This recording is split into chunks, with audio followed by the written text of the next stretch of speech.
ठीक है, तो we will start with today's session. Good evening, all of you. तो last time you were not there. You were there, na last time. ठीक है, last time we just took some program like, okay.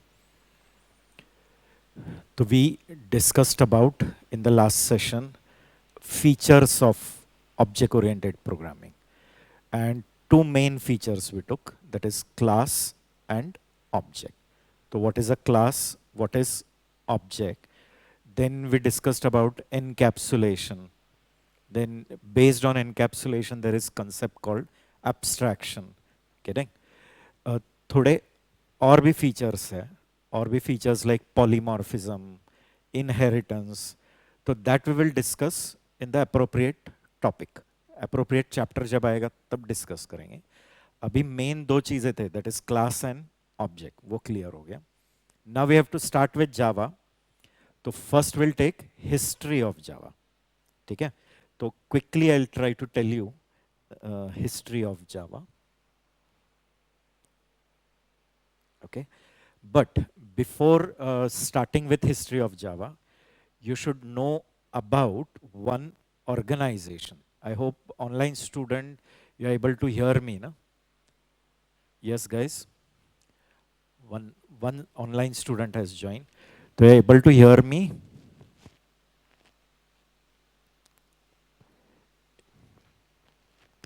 Okay.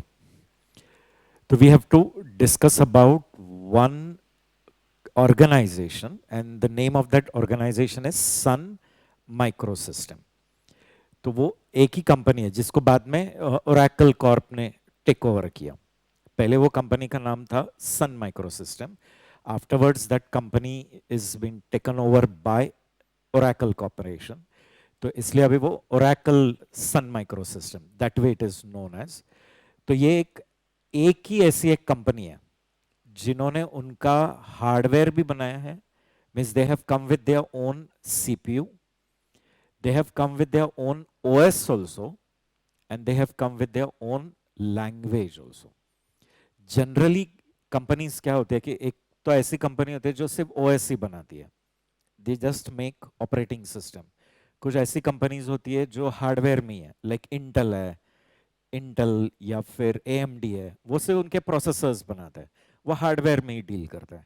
कुछ ऐसे company होते हैं जिनका काम सिर्फ OS बनाना है, स्पेशली लाइक माइक्रोसॉफ्ट. एंड कुछ ऐसे कंपनीज होते हैं जो लैंग्वेजेस डेवलप करते हैं, न्यू लैंग्वेजेस लाइक. तो सन माइक्रोसिस्टम ये एकमेव ऐसी कंपनी है जिन्होंने उनका हार्डवेयर भी डेवलप किया, उन्होंने उनका ओएस भी डेवलप किया, और उन्होंने उनकी लैंग्वेज भी डेवलप किया. करेक्ट? तो अभी कहोगे उनका हार्डवेयर क्या है, तो वो हार्डवेयर का नाम है स्पार्क. करेक्ट? स्पार्क, फिर उसके बाद अल्ट्रा स्पार्क, सुपर स्पार्क, काफी आ गए लाइक. करेक्ट? एंड वो एक ऐसा प्रोसेसर है जो स्पेशली सुपर कंप्यूटर्स के लिए. Have you heard about super computer? Clear? तिकडे गेला तो. ओके, तो super computer, have you heard about super computers and all?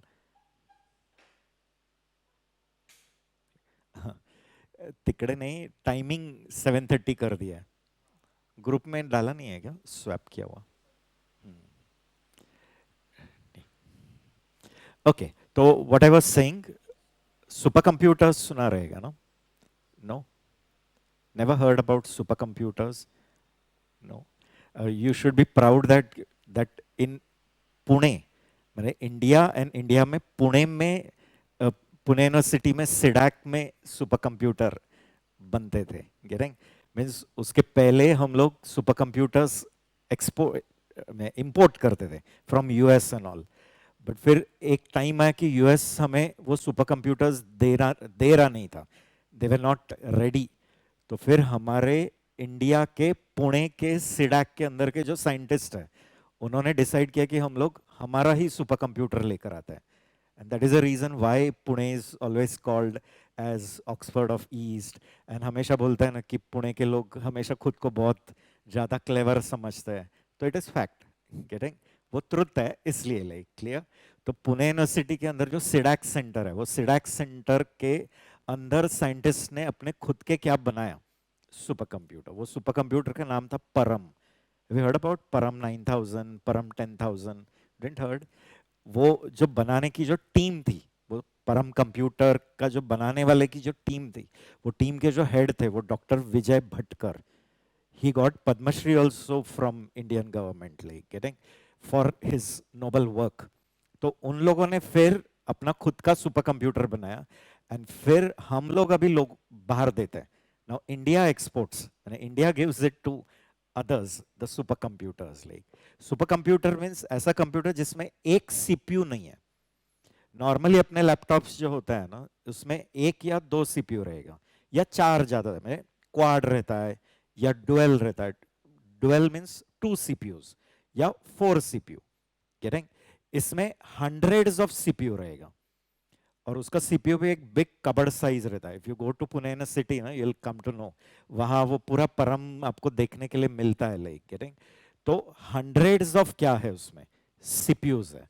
And वो सीपीयू पैरेलल प्रोसेसिंग करता है. पैरेलल प्रोसेसिंग में समझ रहा है ना, एक साथ वो काम डिवाइड होगा एंड फिर सब सीपीयूज को वो काम डिस्ट्रीब्यूट होगा and then all start at a time. Like तो जनरली अपने जो एटीएम सिस्टम्स है ना, बैंक के जो एटीएम नेटवर्क्स रहते हैं, हर जगह पे एटीएम मशीन्स है. तो उन एटीएम मशीन्स को ऑपरेट करने के लिए कौन होता है? Super computers. Like getting? Big banking के नेटवर्क्स है, बहुत सारे कंपनीज के अंदर भी. लाइक जैसे टेल्को है, तो टेल्को कितने जगह पे है ना, it is not at one place, it is eight many. तो ये सारे टेल्को के जितने भी सिस्टम्स है वो एक साथ एक कोई तो सुपर मशीन को कनेक्टेड है. Like getting? Even they are connected with satellite through also. मैंने थ्रू सैटेलाइट भी उनका डेटा अप डाउन पूरा होते रहता है. तो ऐसे सुपर कंप्यूटर है जिसका नाम है spark, that is scalable processor architecture. उसका शॉर्ट फॉर्म स्पार्क बनता है. तो spark, ultra spark, super spark, ये जो प्रोसेसर है जो स्पेशली किसके लिए है, सुपर कंप्यूटर्स, वो किन्होंने बनाया? Sun micro system. Sun micro system is US company. Like getting? It is in US. तो वो यूएस बेस्ड कंपनी जो है, जिसको बाद में फिर ओरेकल कॉर्प ने टेक ओवर किया. तो उन्होंने एक क्या बनाया? उनका खुद का hardware. Then they came with their own OS also. एक ऐसी ऑपरेटिंग सिस्टम जो मल्टी यूजर ऑपरेटिंग सिस्टम है.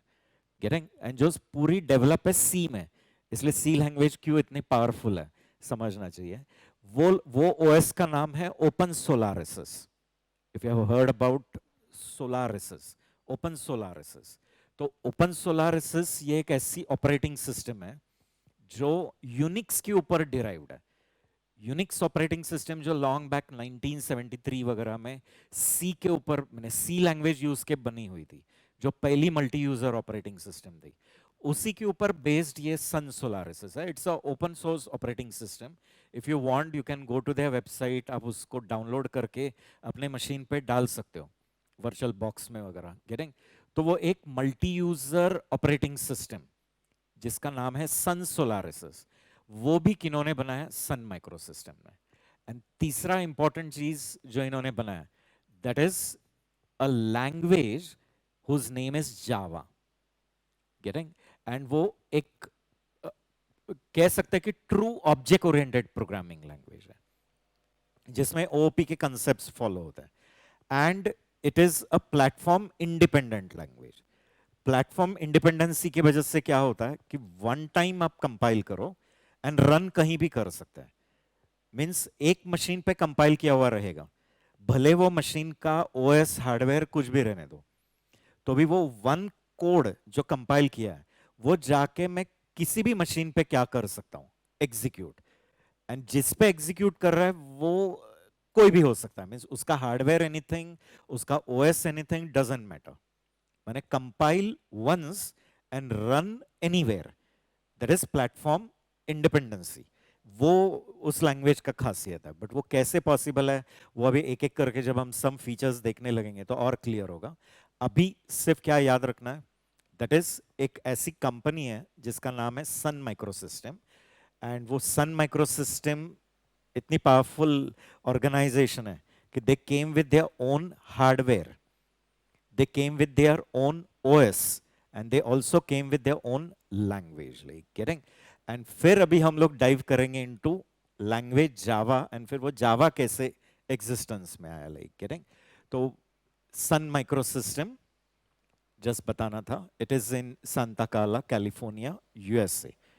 इट्स अ ऑर्गेनाइजेशन जो बाद में मैंने जैसे कहा कि ओरेकल कॉर्प ने इसको टेक ओवर किया, and Siya which I have given. तो अभी इसको हम लोग ओरेकल सन माइक्रो सिस्टम कहा जाता है। इनका सबसे पहले एक प्रोसेसर बन के आया। प्रोसेसर में समझ रहे हैं ना, सीपीयू, जिसका काम है कोड को एग्जीक्यूट करना। It's a brain of your computer. जैसे ह्यूमन का ब्रेन होता है, अपना सब कुछ प्रोसेसिंग कौन करता है? Brain, like. तो same way here the computer does the processing. तो जब कंप्यूटर के अंदर जो भी प्रोसेसिंग हो रहा है वो कौन कर रहा है? Actually CPU. CPU is responsible.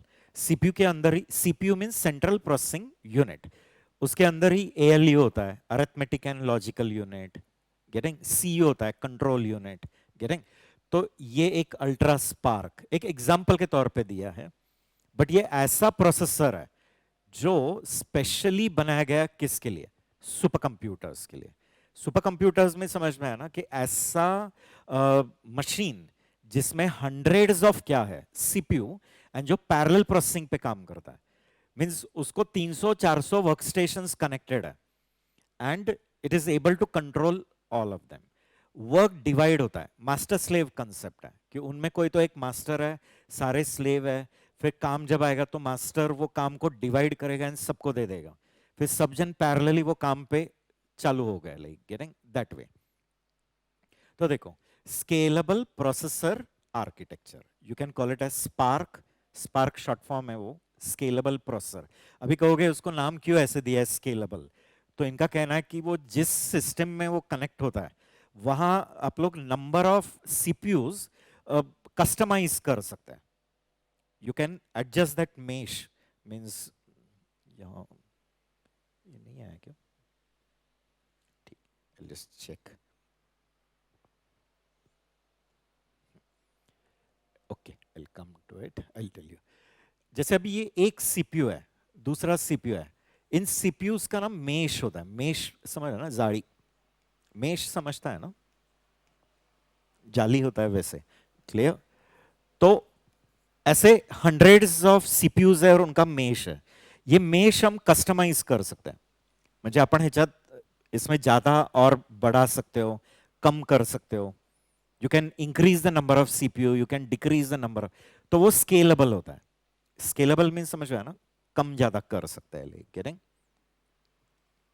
तो that is the reason it's called as scalable processor architecture, getting. फिर उसके और भी टाइप्स है, लाइक सुपर स्पार्क है, अल्ट्रा स्पार्क है, मेनी अदर। एंड इसका खासियत क्या है, ये क्लियर है ना? ये यूज ही हुआ किसमें? Super computers, like getting. फिर ये सन माइक्रो सिस्टम वालों ने अपना एक लैंग्वेज भी बना के लाया एंड अपना एक ओएस भी। तो उनका दूसरा बहुत इंपॉर्टेंट प्रोडक्ट जो था, एक तो वो हार्डवेयर में भी थे, फिर अभी वो ओएस बनाने में भी आ गए। और वो जो ओएस बनी ना, जिसका नाम था सन सोलारिस, ये मैंने यूज भी करके देखी है। It's very simple, you can just download it from there official website. Free दिया है उन लोगों ने, ओपन सोर्स ओएस है ना, it's a open source OS. तो नो लाइसेंसिंग, फ्री है, सोर्स कोड के साथ दिया है। एंड आप लोग इतने कंपिटेंट सी कोडर रहेंगे ना, सी प्रोग्रामिंग इतनी अच्छी आती है आपको, तो आप उनका पूरा कोड स्टडी करके खुद की वैसे ओएस पूरी डेवलप कर सकते हो, लाइक गेटिंग। तो सन सोलारिस ये यूनिक्स पे बेस्ड है, and Unix is the very first multi user operating system which was developed in C language. And इसीलिए तभी से सी पावरफुल हो गई। माने सी क्यों फेमस हो गई? क्योंकि सी में सबसे पहला पावरफुल प्रोडक्ट जो बना, that was Unix OS in around 1973। तो एटीएनटी बेल लैब्स में वो यूनिक्स ओएस बना। फिर वो यूनिक्स ओएस इतनी फेमस एंड पावरफुल हो गई, एंड उसके वजह से फिर कौन फेमस हो गया? सी लैंग्वेज फेमस हो गया, गेटिंग। एनीवे, तो ये सोलारिस जो ओएस है वो यूनिक्स पे बेस्ड है, जो इस कंपनी ने बनाया, गेटिंग।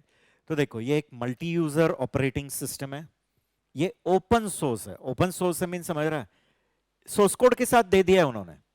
माइक्रोसॉफ्ट वाले कभी देते नहीं है, Bill Gates never give anything free, and दिया है तो वो भी वो EXE देगा, एग्जीक्यूटेबल कोड देगा. He will not give you the original source code. He'll give you the executable installer देगा. Getting? And बहुत सारे माइक्रोसॉफ्ट के जो प्रोडक्ट्स होता है वो लाइसेंस्ड वर्जन्स रहता है, माने उसको फ्री नहीं है, आपको खरीदना पड़ता है, इसलिए पायरेसी होती है ना. माइक्रोसॉफ्ट प्रोडक्ट्स को क्यों पायरेट करना पड़ता है, क्योंकि वो फ्री नहीं देते हैं. एंड इसलिए तो अभी हमारी जो पुणे यूनिवर्सिटी है वो अराउंड 5-6 साल पहले से ये ओपन सोर्स के ऊपर बहुत फोकस कर रहा है. एंड इसलिए अपने सिलेबस में हर एक के ब्रांच में, let it be BCS, let it be engineering, सब में लिखा हुआ है use open source products. Means उन्होंने सिलेबस ही ऐसा डिजाइन किया है कि उसमें आपको मैक्सिमम सब कुछ चीजें कौन से बेस की है, ओपन सोर्स. वो कुछ माइक्रोसॉफ्ट के प्रोडक्ट्स सिखाते नहीं है, एवरीथिंग ओपन सोर्स ओनली. तो ये ओपन सोर्स है, मीनिंग वो सोर्स कोड के साथ है, and as well as free है, आपको लाइसेंस वगैरह खरीदने का जरूरत नहीं. एंड ये किसके ऊपर डेवलप्ड है, यूनिक्स ऑपरेटिंग सिस्टम जो थी ना उसी का कर्नल ये मॉडिफाई हुआ है. It is based on Unix OS only. And तीसरा बहुत इंपॉर्टेंट कंसेप्ट जो आया from this organisation, that is Java.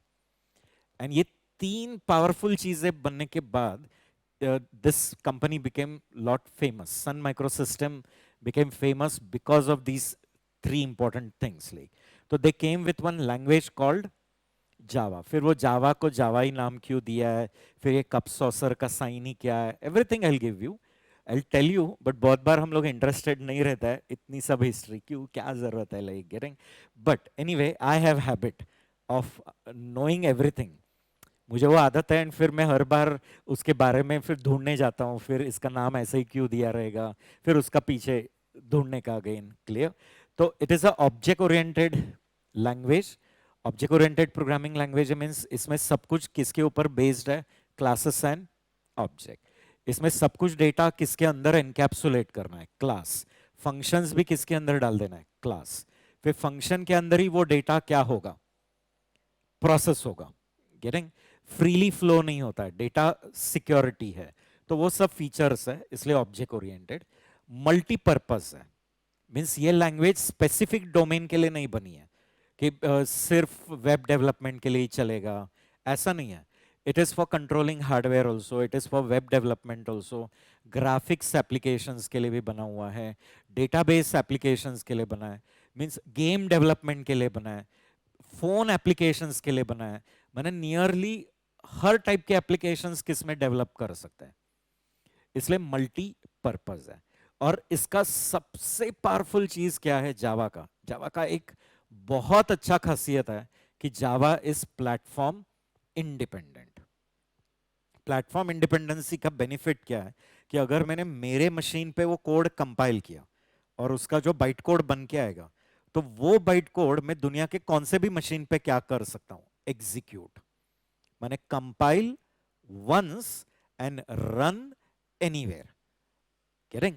Run anywhere. तो भले आपके पास स्मार्ट वॉच है जो एंड्रॉइड बेस्ड स्मार्ट वॉच रहेगा, तो वो मेरे मशीन पे कंपाइल किया हुआ बाइट कोड में उसके ऊपर भी एग्जीक्यूट कर सकता हूं. आपके पास एंड्रॉइड सेलफोन है, उस पर एग्जीक्यूट कर सकता हूं.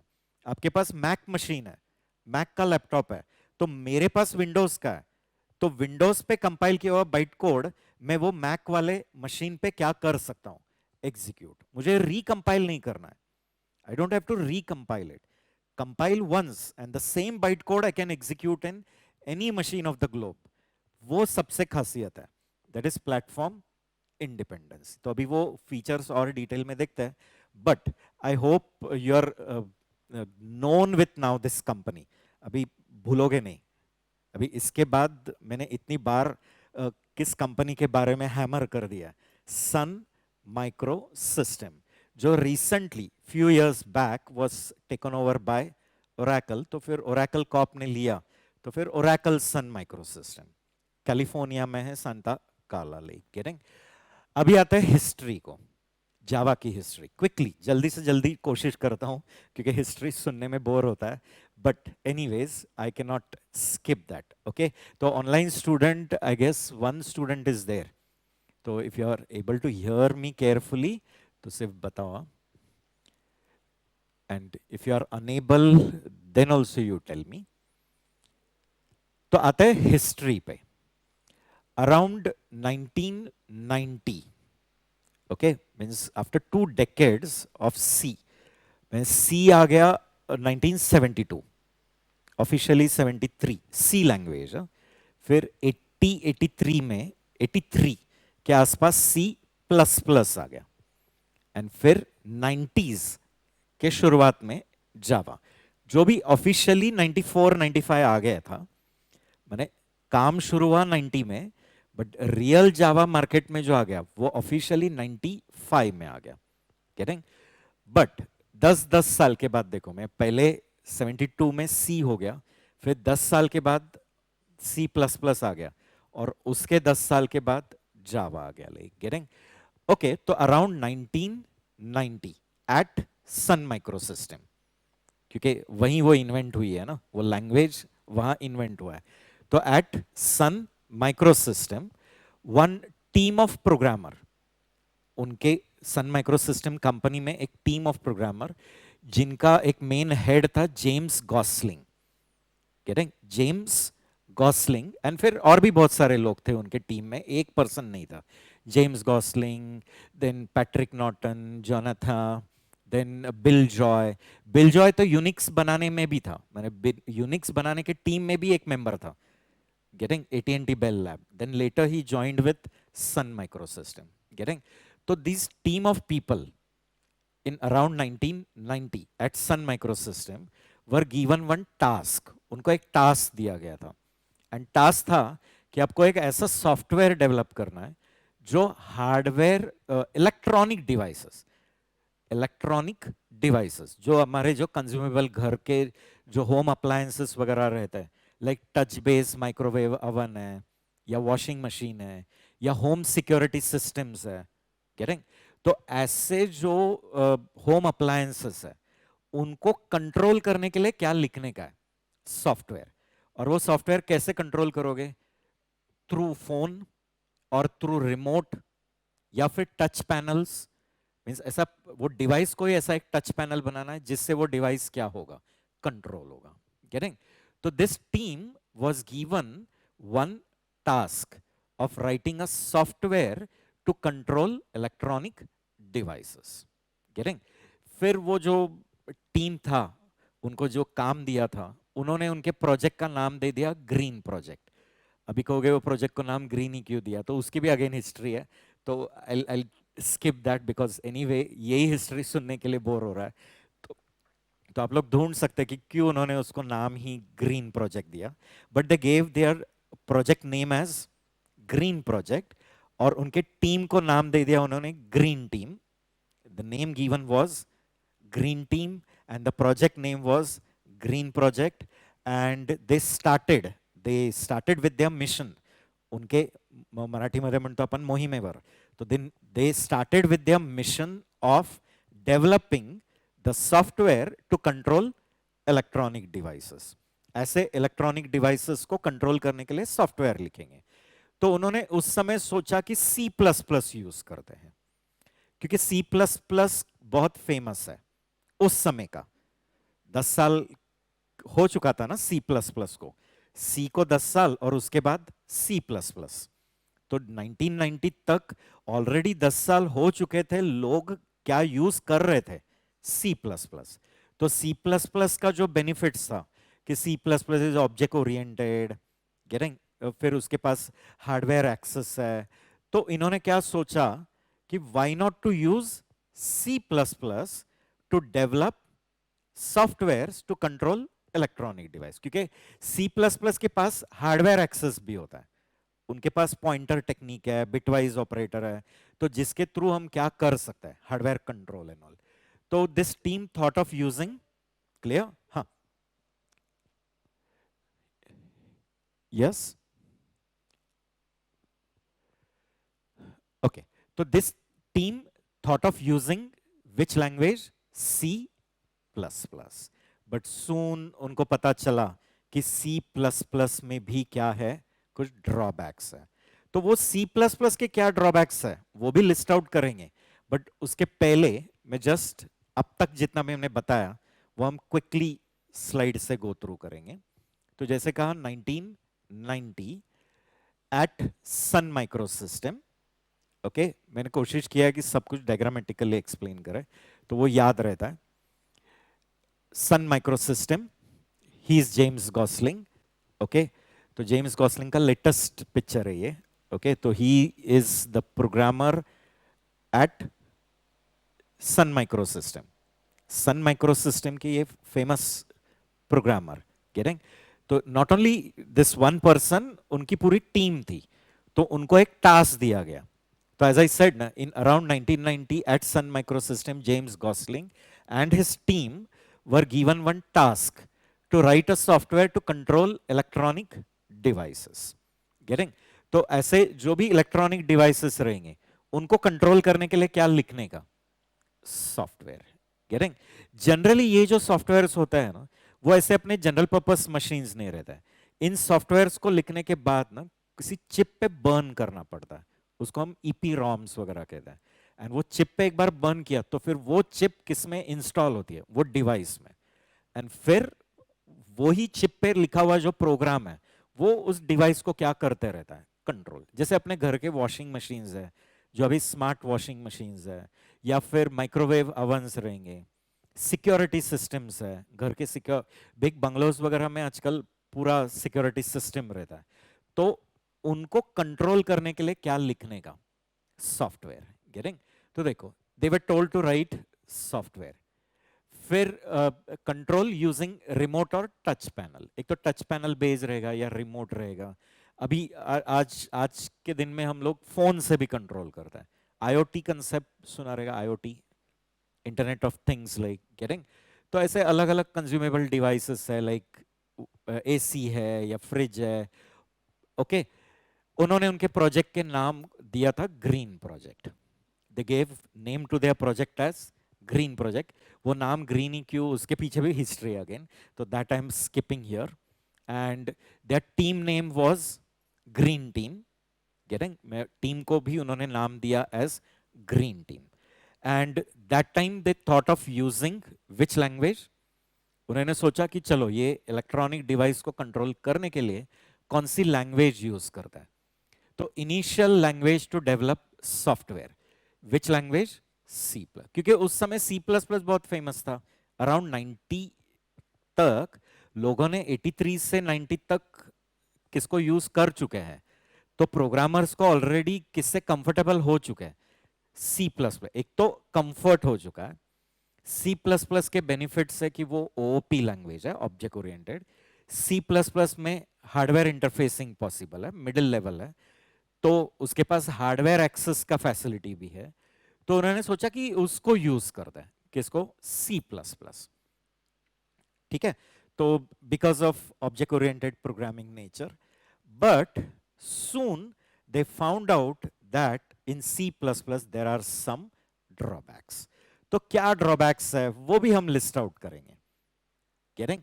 तो उन्होंने क्या फाइंड आउट किए कि सी प्लस प्लस में कुछ ड्रॉबैक्स है। तो अभी क्या ड्रॉबैक्स है वो लिस्ट आउट करेंगे, एंड फिर हम लोग देखेंगे कि कैसे उन्होंने वो ड्रॉबैक को ओवरकम करने के लिए एक नया लैंग्वेज ही बनाया। गेटिंग। इसलिए मराठी में बोला जाता है ना, लाइक गरज, व्हाट वी से, the need is the invention, है ना? क्लियर? म्हणजे जैसे नीड होता है उसके हिसाब से इन्वेंशंस होते हैं, राइट? Or no? क्लियर? तर मैं, अपन म्हणता गरज शोधाची जननी है, ऐसे बोलता है कि जैसे जैसे नीड होता है वैसे लोग वो नीड को फुलफिल करने के लिए क्या करने जाता है? इन्वेंशंस होता है। तो inventions which are happened in the past, जितने भी अच्छे अच्छे इन्वेंशंस, वो किसके वजह से ही हुए हैं? नीड के वजह से ही वो इन्वेंशंस हुए, लाइक गेटिंग। तो वैसे इधर भी वो सी प्लस प्लस को ओवरकम करने के लिए उन्होंने एक नया क्या बना के ही आया? लैंग्वेज ही बना के लेकर आया टू ओवरकम दैट। गेटिंग। तो पहले मैं लिस्ट आउट करता हूं वो सी प्लस प्लस के क्या ड्रॉबैक्स है, बट उसके पहले मैंने क्विक ये टीम के बारे में दिखाया है। ये इनकी जो ग्रीन टीम थी, वो ग्रीन टीम, एंड देखो ये पूरे ग्रीन टीम में एक फीमेल है, दैट इज जोनाथा, राइट? एंड वो जोनाथा जो है उसको भी एक कुछ काम दिया गया था, शी वॉज ऑल्सो गिवन। इन्होंने काम डिस्ट्रीब्यूट किया था। इसमें से कुछ लोगों का काम था बिजनेस डेवलप, पैसा लाना है, मार्केटिंग करना है, वो काम दिया था। किसी को सिर्फ ग्राफिक्स डिजाइन करना है, यूआई का काम दिया था। ऐसे हर एक को क्या दिए गए थे, अलग अलग काम थे। गेटिंग? तो उसमें से फ्यू का नाम मैंने इधर लिखा है। He is James Gosling. सबके नाम नहीं लिखा है। ही इज पैट्रिक नॉर्टन, ठीक है, माइक शेरिडन, देन ये जॉनथन है, he is Bill Joy. Bill Joy तो इतने फेमस है कि Bill Joy was in Unix making also. एटीएनटी बेल लैब में जो यूनिक्स डेवलप हुआ ना, वो यूनिक्स बनाने के टीम में भी ये मेंबर थे। और इन्होंने तो खुद की एक स्क्रिप्टिंग लैंग्वेज भी लेकर आए थे।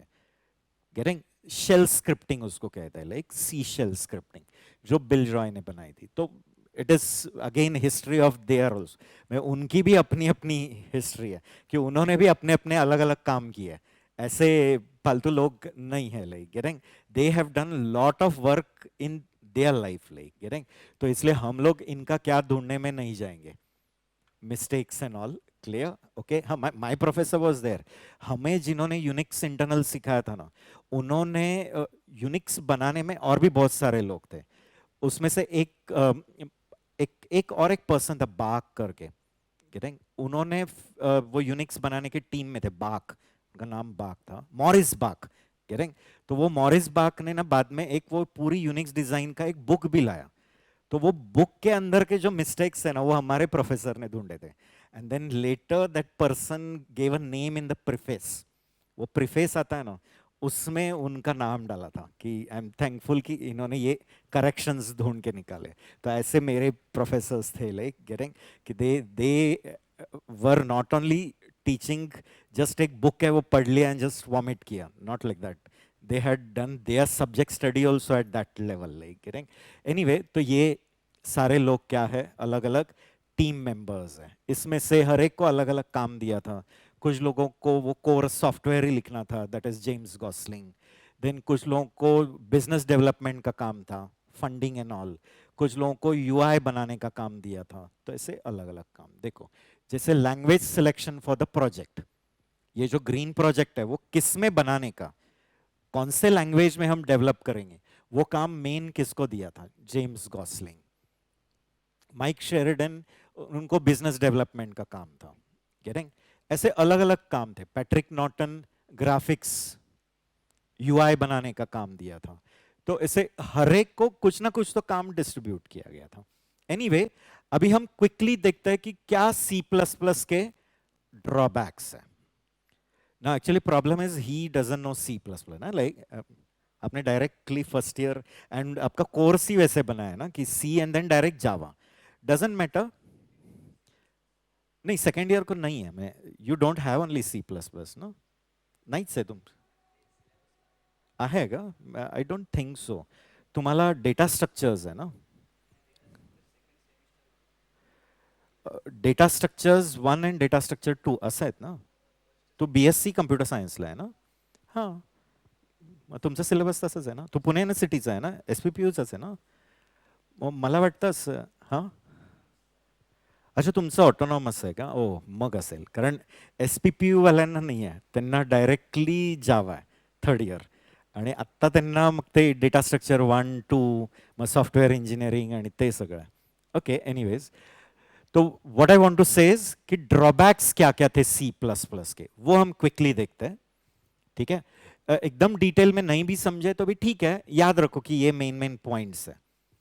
सी प्लस प्लस का पहला ड्रॉबैक था, दैट इज मल्टीपल इनहेरिटेंस का प्रॉब्लम। ओके, तो अभी कहोगे इनहेरिटेंस मीन्स व्हाट? इनहेरिटेंस भी एक ऑब्जेक्ट ओरिएंटेड प्रोग्रामिंग का फीचर है। जैसे हमने क्लास देखा, ऑब्जेक्ट देखा, इनकैप्सुलेशन देखा, एब्स्ट्रैक्शन देखा, वैसी एक फीचर क्या है? Inheritance. Inheritance means mechanism of creating one class from another. मैंने एक क्लास ऑलरेडी बनाया, उसी से एक क्या बनाएंगे? नया क्लास। अभी नए क्लास को वो जो एग्जिस्टिंग क्लास है उसका सब कुछ चीजें मिलने वाला है, प्लस वो अपना भी उसमें ऐड कर सकता है, which is in our real life also ना। रियल लाइफ ऑल्सो जैसे नए जनरेशन आते हैं, अपने पेरेंट्स, तो अपने पेरेंट्स से हम लोग हैं, वो उनके पेरेंट्स से आया है, तो बहुत सारे चीजें उनके पेरेंट के उनको मिले, फिर उन दोनों के सब चीजें हमें मिलता है, तो उनसे वो सब चीजें तो आ रहा है हमें, तो हम लोग वो सब रीयूज कर सकते हैं। एंड हम लोग अपनी भी चीजें ऐड कर रहे हैं ना, एड ऑन भी तो कर रहे हैं, we are adding our own extra features also. तो जैसे रियल लाइफ में जनरेशंस क्या करते हैं, इनहेरिट, वैसे कोड इनहेरिटेंस भी होता है कि एक क्लास ऑलरेडी डेवलप्ड है एंड उसी क्लास से आप क्या बना सकते हो। एक ऑलरेडी क्लास बना है, सपोज फॉर एग्जांपल व्हीकल, ठीक है, तो उसी से नया बना कार। तो जितने भी व्हीकल के फीचर्स है, मैंने डेटा फंक्शंस, वो सब कुछ किसको अवेलेबल है, कार। एंड कार अपना भी डेटा ऐड करेगा, अपने भी फंक्शंस ऐड करेगा, तो रीयूजेबिलिटी कहते हैं उसको। रीयूजेबिलिटी, अगेन आपको जीरो से शुरू नहीं करना है, जो पहले से ही बना है उसको ही लेकर नया। इसलिए देखो ना, नए अभी के जो जनरेशन के लोग हैं उनको सक्सेस जल्दी मिलता है। अगर आपके पेरेंट्स को पूछा तो उनको सक्सेस बहुत टाइम लगा, तो क्यों, क्योंकि उनको उनके जनरेशन से कम मिला था। अभी के लोगों को क्यों सक्सेस जल्दी मिलता है, क्योंकि उनको बहुत ज्यादा उनके पहले वाले जनरेशन से मिला है, तो उसमें ऐड करना है और आगे चलना है, लाइक गेटिंग। तो कार को सब कुछ व्हीकल का मिल जाएगा और वो अपना भी फीचर उसमें क्या करेगा, ऐड। तो उसको हम इनहेरिटेंस कहते हैं। तो inheritance is a mechanism of creating new class from existing class. All the features of existing are available to new, and new can add its own also. तो what benefit we get, reusability। आपको वापस zero से scratch से develop करने की जरूरत नहीं, जो पहले से ही डेवलप्ड है वो इधर आप क्या कर सकते हो, रीयूज कर सकते हो और अपना भी नया एक्स्ट्रा ऐड कर सकते हैं, गेटिंग। तो इनहेरिटेंस क्या होता है वो तो क्लियर है, बट यही इनहेरिटेंस में एक मल्टीपल इनहेरिटेंस होता है, और उससे क्या ड्रॉबैक आता है वो बताता हूं। इसको एक्चुअली डायमंड प्रॉब्लम कहते हैं।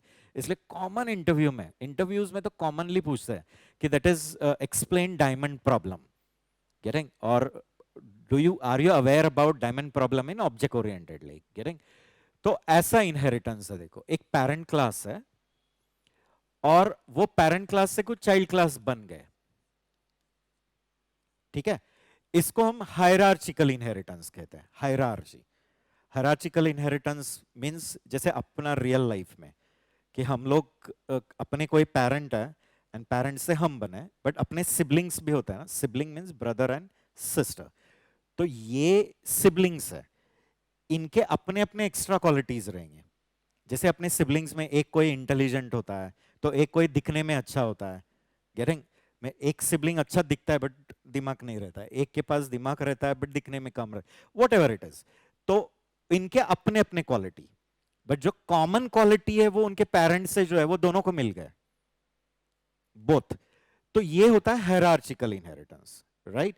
जो 12th में जिन्होंने बायोलॉजी वगैरह लिया रहेगा, तो बॉटनी में ये भी था हमें कि in the world as many plants are there, that all plants are organised in hierarchy, है ना, लाइक। फिर वो एक कॉमन फैमिली, कॉमन प्लांट की फैमिली है, फिर उसमें सब कैटेगरी ने, Liliaceae, Apiaceae and so many. Animals में भी ऐसे ही कैटेगरी रहता था ना, omnivorous, carnivorous and herbivorous, whatever. तो ये एक हो गया। अभी इन दोनों से एक नया क्लास बन रहा है, दैट इज डी। ये आ जाता है मल्टीपल, मींस एक क्लास जिसको मल्टीपल पेरेंट है। इसको कितने पेरेंट है, बी एंड सी। तो B and C both are parent of D, which happens in our real life. We get look from mother, intelligence from father. कुछ लोगों में ऐसा कुछ नहीं है, उल्टा भी हो सकता है ना। सब में से like no my father is also good in looking, कुछ कहेंगे नहीं my mother is also intelligent, like getting. In general, in general look mother से आता है, इंटेलिजेंस फादर से आता है, तो you are good in looking and good in brain also, मैंने इंटेलिजेंट भी हो और अच्छा दिखने, क्योंकि दोनों से फीचर्स आए हैं ना, ये भी फीचर है ये भी, एंड फिर अपना खुद का भी तो ऐड किया, गेटिंग। ये हो गया एक डायमंड सिचुएशन, डायमंड कंसेप्ट आ रहा है कि एक कॉमन पेरेंट फिर दो चिल्ड्रन, वो दोनों से अगेन एक कॉमन। अभी इसमें प्रॉब्लम क्या है, इन सी, सी लैंग्वेज में क्या होता था, सी नहीं, सॉरी, C++ में प्रॉब्लम क्या होता था कि ए में जो कुछ डेटा है ना, डेटा, गेटिंग, वो डी को तो मिल जाएगा, मिलना ही है ना, नहीं तो इनहेरिटेंस करने का फायदा क्या है? What is the use of inheritance? है ना, रियल लाइफ में भी बोलोगे मेरे फादर ने तो इतना कमा के रखा है, एक दमड़ी भी मेरे को नहीं दे रहे, क्लियर? तो फिर फायदा क्या है ना, बना के रखा है। तो why do parents make so much of property and, है ना, इतनी सब माया बना के क्यों रखते हैं? इतना घर बना के रखते हैं, इतने शेयर्स खरीदते हैं, इतना डायमंड गोल्ड सब कुछ लेके रखता है, फॉर होम? नेक्स्ट जनरेशन ना। एंड अगर नेक्स्ट जनरेशन को उसमें से एक भी पाई मिलने वाला नहीं है तो फिर क्यों किया इतना मेहनत, राइट और नो? तो यहां भी वही कह रहा हूं कि ए में डेटा तो है, और वो डेटा किसको मिलना ही है? डी को। बट होता कैसे है कि ये ए का डेटा डी को डुप्लीकेट होता है, दो बार मिलता है, वेस्टेज होता है मेमोरी। क्यों? क्योंकि वो इस पाथ से भी मिलता है और ये पाथ से भी। इनहेरिटेंस के रूल के हिसाब से ये डेटा इसको भी मिलने वाला है। सपोज इधर x है, इसका y है, ये z है और ये t है। तो d को टोटल डेटा क्या क्या मिलना चाहिए? y तो मिलेगा ही, z भी मिलेगा खुद का, और ये जो x है वो दो बार मिलता है, क्योंकि x पहले इधर भी आ गया और x इधर भी आ गया। एंड जब इधर पहुंचेगा तो इधर टोटल क्या आता है? x, x दो बार, ये पाथ से, ये पाथ से, फिर पेरेंट का y, ये पेरेंट का z एंड खुद का t। ऐसे ये पूरा टोटल किसको मिल गया? d।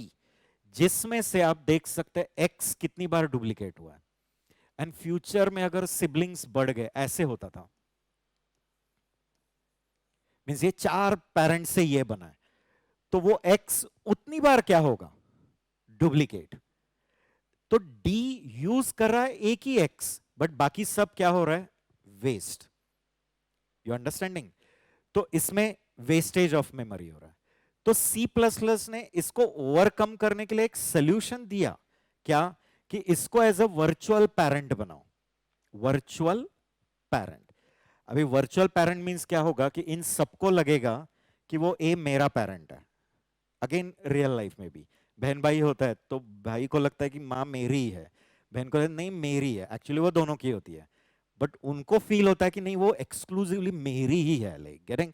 वैसे तो इधर इन सबको फील करवाने का एज इफ कि ये ए क्या है? उनका पेरेंट है, बट वो कॉमन है सबको, गेटिंग?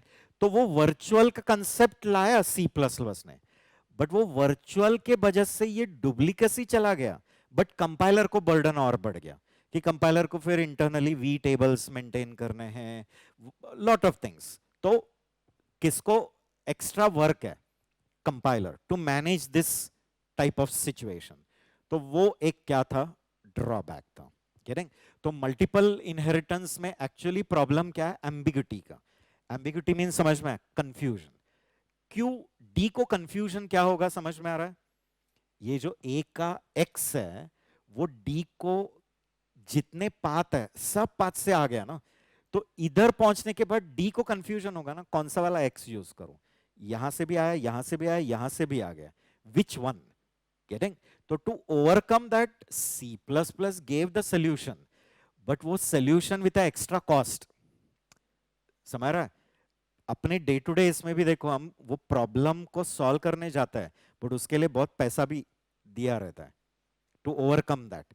हम बोलते हैं नहीं बाबा ये अभी बहुत सीरियस प्रॉब्लम है, तू कर दे सॉल्व, बट फिर दूसरा बोलता है नहीं इतना इतना देना पड़ेगा, बट फिर उस सिचुएशन में हम बोलते हैं कि नहीं वो सॉल्व करना बहुत इंपॉर्टेंट है, तो ठीक है भाई ले ले पैसे, बट पहले ये क्या कर दे?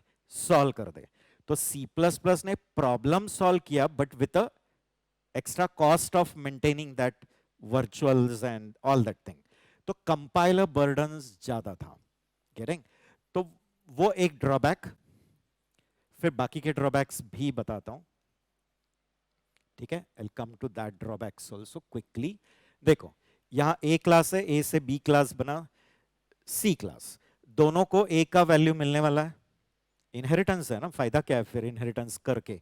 कि अगर पेरेंट का चीज चाइल्ड को मिलने वाला नहीं है तो why to do inheritance? Parents अगर कुछ भी चिल्ड्रंस को देने वाले नहीं है तो पहली बात उनको लाओ ही मत। फर्स्ट प्रिन्सिपल या भूतलावर त्यांना आणूच नका जर तुम्ही त्यांना काय देणारच नाही आहे।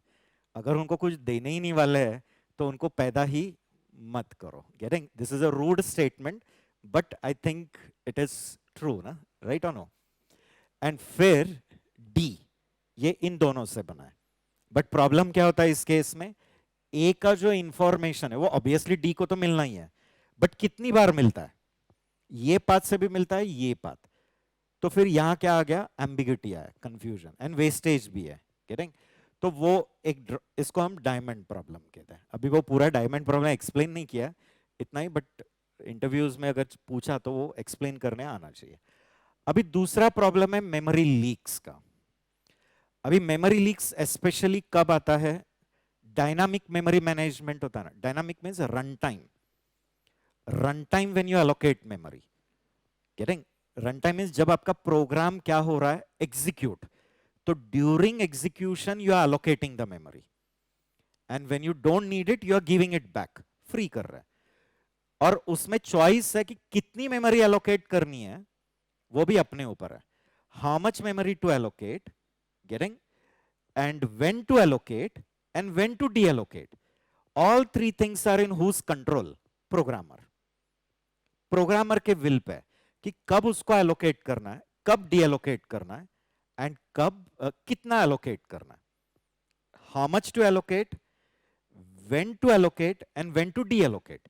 डीएलोकेट किया तो सिस्टम वही मेमोरी किसी और को दे देगा। अब मैं जो बोल रहा हूं सिस्टम मीन्स, इसमें सिस्टम मीन्स कौन? Operating system. तो मैं बहुत बार बोलते समय कि it is the job of the system to allocate and deallocate and all, तो समझना कि ये किसकी रिस्पॉन्सिबिलिटी है? ओएस की, योर ऑपरेटिंग सिस्टम। ठीक है? तो मेमोरी लीक्स का कंसेप्ट क्या है? That is you have allocated the memory run time, एक मेमोरी रन टाइम एलोकेट किया, बट क्या हुआ कि उसका एड्रेस आपसे लॉस हुआ है एंड वो मेमोरी आपने सिस्टम को भी वापस नहीं दे दिया। मैंने ओएस को बोला नहीं है कि भाई ये मेमोरी अभी मुझे नहीं चाहिए, you take it so that you can give it to someone else. वो भी बताना भूल गए और आपसे उसका चाबी भी गुम हो गया। मीन्स अभी क्या हो गया? एक तो आपके पास से उसका एड्रेस भी लॉस हुआ है। एड्रेस लॉस हुआ है तो can you access it? No. And you haven't told to OS also that I don't need this memory anymore, please take it, you can give it to someone else. तो फिर वो memory क्या हो गई? Leak. Memory leak mean समझ में कि ऐसी मेमोरी जो एक्सेस भी नहीं हो रही है, गेटिंग, एंड फ्री भी नहीं हो रही है। मीन्स अपने ओएस को वो दिया भी नहीं है कि भाई take this and reutilize it for someone else, वो भी करना भूल गए एंड उसका एड्रेस भी लॉस कर चुके हैं। Getting clear? तो ऐसे अगेन वो भी अपने हमारे डे टू डे में कितनी जगह पे ऐसे आता है, लाइक गेटिंग मराठीमध्ये आम्ही त्याला म्हण म्हणतो न मला ना तुला घाल कुत्र्याला। गेटिंग? मैंने हम भी नहीं यूज कर रहे एंड किसी और को भी क्या नहीं कर रहे, यूज करके नहीं दे रहे। गेटिंग? जैसे अपने जो मेडिक्लेम के कंपनीज रहता है ना, इंश्योरेंस कंपनीज होता है, लाइक बेस्ट एग्जांपल LIC लो। तो ऐसे LIC के पास ना अनक्लेम्ड अमाउंट करोड़ में है, crore of amount is there with LIC which is unclaimed. Meaning समझ में? कि कोई तो एक एक्स पर्सन ने मेडिक्लेम लिया, मैंने पॉलिसी लिया था, पॉलिसी लिया और हर साल प्रीमियम भरते गया, दे रहा है LIC को, एंड वन फाइन डे वो डाय हो गया। गेटिंग? बट वो किसी और को बताना भी भूल गया कि मैंने ये पॉलिसी लिया था and you can claim on it. तो अभी क्या हो रहा है? वो पैसा किसके पास है? LIC के पास है, जो कोई और भी यूटिलाइज नहीं कर रहा है एंड जिसने वो सेव किया था वो भी नहीं एक्सेस कर पा रहा है क्योंकि वो तो चला गया। Like getting? तो same situation happens in memory. तो ये कैसे है देखो, मैंने एक एग्जांपल दिया, मैंने एक पॉइंटर बनाया। रन टाइम मेमोरी या डायनामिक मेमोरी, रन टाइम जब भी आप मेमोरी क्या करते हो? अलोकेट। तो C++ में वो रन टाइम मेमोरी का हमें क्या मिलता है? एड्रेस। तो एड्रेस मिला तो वो एड्रेस किस में स्टोर करना पड़ता है? पॉइंटर में। पॉइंटर क्या होता है? एक ऐसा वेरिएबल जिसमें सिर्फ एड्रेस ही स्टोर हो सकता है। Pointer is a variable in which only what can be stored? Address. तो ये p एक पॉइंटर है जिसमें एक इंटीजर का क्या स्टोर होने वाला है, एड्रेस। ठीक है, तो देखो ये तो बनाया मैंने पॉइंटर, एंड फिर मैंने क्या किया, run time, new is a operator to allocate memory at run time. Run time memory किधर एलोकेट होती है, हिप पे, it is always allocated on heap. Stack भी होता है, हिप भी होता है, गेटिंग। स्टैक पे लोकल वेरिएबल्स जाते हैं, आप फंक्शन को कुछ पैरामीटर पास करते हो, कोड के अंदर कुछ लोकल वेरिएबल्स बनाते हो, तो वो सब स्टैक पे होता है, गेटिंग। एंड जो रन टाइम मेमोरी एलोकेट करते हो ना अपने विल पे, जब चाहिए तब एलोकेट करो, कितना एलोकेट करना है आपका चॉइस है, एंड जब चाहिए तब सिस्टम को बैक देने का, गेटिंग। तो वो हम न्यू से करते हैं, तो न्यू इंट। तो आप क्या बोल रहे हो कि एक इंटीजर को जितनी जगह लगती है उतनी तो एलोकेट कर, उसको इनिशियलाइज कर कितने से, 10, और वो मेमोरी का एड्रेस किस में लाके रख दे, पी में, गेटिंग। पी एक सिंपल वेरिएबल है, लोकल वेरिएबल, तो वो स्टैक पे रहेगा, याद रखना, गेटिंग, ऐसे, clear. There will be stack part and there will be heap part. P एक अपना लोकल वेरिएबल है, तो लोकल वेरिएबल है तो वो स्टैक पे बनेगा, बट वो पॉइंटर है ना, पॉइंटर है मींस उसके अंदर क्या रखा जाएगा, address, getting. Pointer is like अ की होल्डर, घर में ऐसे की होल्डर्स होते हैं ना, घर में किसी एक जगह पे देखो आपके यहाँ ऐसे एक लॉक का रहता है, ऐसा कुलपाचा ऐसा बनवलेला असतं त्याच्यावर असे हुक्स असतात, या ऐसे बड़ा की होता है एंड फिर उसके ऊपर ऐसे हुक्स, एंड फिर आप लोग कहीं से भी आ गए तो अपने चाबी उस पर लटका देते हो, लाइक, गेटिंग। तो ये की होल्डर जैसा है कि जिसमें क्या रखा जाएगा, एड्रेस, गेटिंग। अभी हमने क्या लिखा है, न्यू इंट, तो एक इंटीजर, एक इंटीजर को 4 बाइट लगता है, तो 4 बाइट की क्या अलोकेट हो जाएगी, मेमोरी। फिर वो मेमोरी में क्या रख दिया जाएगा, 10, एंड इसको कुछ एड्रेस रहेगा, what ever address, 6532 what ever, वो एड्रेस इसमें आके स्टोर हो जाएगा, यू अंडरस्टैंडिंग। पॉइंटर में क्या रखा जाता है, एड्रेस, ठीक है। तो अपने एक पॉइंटर बनाया, फिर रन टाइम अपने एक इंटीजर को जितनी मेमोरी चाहिए उतनी एलोकेट की। रन टाइम मेमोरी हमेशा किधर एलोकेट होती है, हिप पे, तो हिप पे एक इंटीजर को जितना जगह चाहिए उतना एलोकेट किया, फिर वो मेमोरी को 10 से इनिशियलाइज किया और उसका एड्रेस किस में रख दिया, पॉइंटर में, गेटिंग। बट हुआ क्या कि थोड़े देर बाद मैंने अगेन एक नया इंटीजर एलोकेट किया, गेटिंग। तो अगेन क्या किया, एक नया इंटीजर एलोकेट किया, सी। तो ये पार्ट तो हो गया कि एक इंटीजर को जितनी जगह चाहिए उतनी एलोकेट की और फिर उसको 10 रख दिया और उसका एड्रेस पी में आया। आफ्टर सम टाइम, कोड में थोड़े देर के बाद मैंने अगेन क्या किया है, देखो, न्यू इंट 50। तो what happens is that you are allocating one more integer, ठीक है। पॉसिबल है उसका एड्रेस 7532 हो सकता है, क्योंकि डायनामिक मेमोरी जो होती है ना वो हिप पे होती है, एंड हिप पे कंटिन्यूअस नहीं है, जिधर जगह मिलेगी वहां वो एलोकेट करेगा, गेटिंग। बट स्टैक हमेशा सीक्वेंस में होता है, ठीक है। और इसमें वैल्यू कितना रखेगा, 50, और इसका एड्रेस किधर लाके रख देगा, यहां। तो हुआ क्या, ये एड्रेस लॉस हुआ ना अपने पास से, ये वाले मेमोरी का एड्रेस जो इधर था वो ये एड्रेस से क्या हो गया, ओवरराइट हो गया। जैसे ही ये एड्रेस इसके ऊपर ओवरराइट हुआ, अपने पास से पुराना एड्रेस लॉस, तो किसका चाबी घूम गया हमारे पास से, ये मेमोरी का। अभी ये मेमोरी का एड्रेस ही हमारे पास से घूम गया, तो ये मेमोरी को हम एक्सेस कर पाएंगे क्या, नहीं। एंड मोर एवर ये मेमोरी मुझे नहीं चाहिए, please take it so that you can give it to someone else, ऐसा अपने ओएस को इन्फॉर्म किया क्या, नहीं। क्योंकि ये सी प्लस प्लस का ड्रॉबैक है, सी प्लस प्लस में डायनामिकली एलोकेट करते हो ना तो डी एलोकेट भी हमें करना पड़ता है, ऑटोमेटिक गार्बेज कलेक्शन नहीं है। गार्बेज कलेक्शन में समझ में आया ना, ऐसे कुछ भी चीज ऐसे पड़ी है, कोई भी उसको ले रहा नहीं है, तो फिर गार्बेज कलेक्टर्स उसको क्लीन करके रख देता है ना, यस नो। आप देख सकते हो कि रास्ते पे ऐसे बहुत सारी चीजें पड़े हैं, तो उसके ऊपर कोई क्लेम ही नहीं कर रहा है, तो ऑब्वियसली गार्बेज कलेक्टर्स उठा के डस्टबिन में डालते हैं। तो ये जो मेमोरी था उसका हमारे पास से एड्रेस लॉस हो गया, तो ये गार्बेज मेमोरी हो गई ना, तो वो रीयूटिलाइज करनी है, तो ओएस को बताना पड़ेगा कि take this memory and you can give it to someone else. तो एलोकेशन जैसे खुद करते हो, तो डी एलोकेशन भी किसको करना पड़ता है? हमें। किसमें? C plus plus. वो सी प्लस प्लस का ड्रॉबैक है कि allocation and deallocation both is to be done by whom? Programmer. Automatic नहीं है। बट जावा, अभी जब जावा देखोगे तब पता चलेगा कि जावा में भले हमने एलोकेशन कर दिया तो भी डी एलोकेशन की चिंता नहीं करनी है। क्यों? क्योंकि उन्होंने एक स्मार्ट गार्बेज कलेक्टर डेवलप किया जो पीरियोडिकली अलर्ट है, देखता है कुछ गिर गया, लगे उठाने के लिए आ गया, गेटिंग? बट इमीडिएटली नहीं, पीरियोडिकली आता है। Period means after every fix interval वो एक गार्बेज कलेक्टर है जो किसके लिए आते रहता है? ऐसी मेमोरीज ढूंढने के लिए जिसका क्या लॉस हो गया, एड्रेस, उनको उठा उठा के फ्री लिस्ट में डाल देगा। एंड फ्री लिस्ट में एक बार गया तो ओएस उस मेमोरी को क्या कर सकता है? रीयूटिलाइज कर में किसी और को दे सकता है, लाइक गेटिंग? ओके, तो in short C plus plus में क्या मिस्टेक, मैंने क्या करना भूल गया इन दोनों लाइंस के बीच में?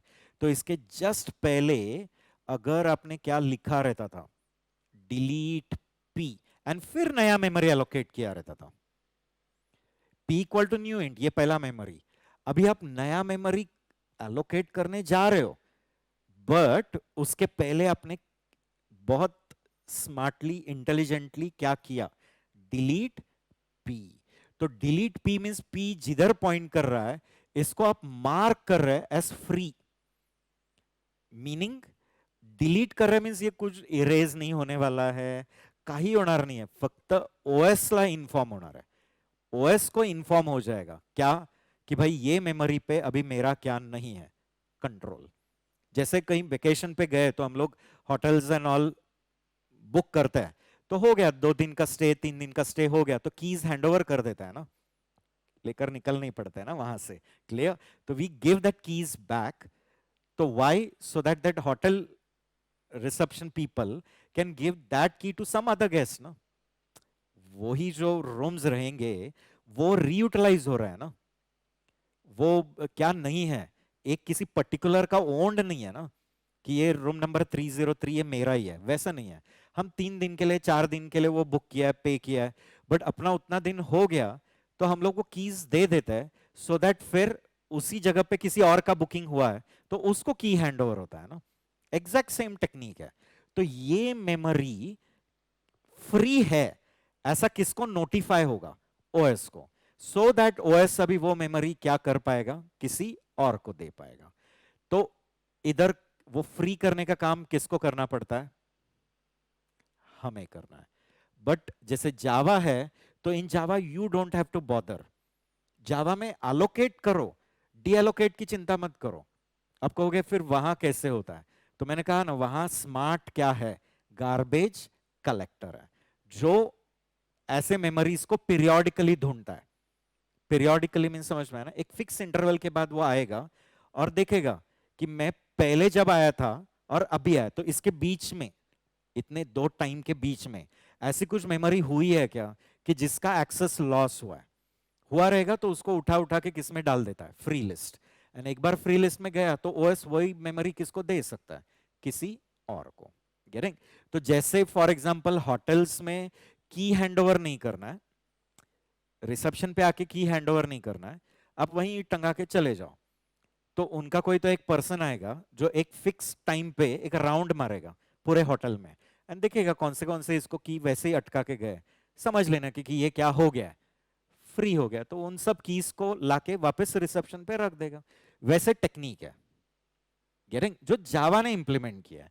तो इधर ड्रॉबैक क्या था समझ में? ये सेकेंड प्रॉब्लम में इधर कौन है memory leak? Who is the memory leak? And simple terms में व्हाट इज मेमोरी लीक?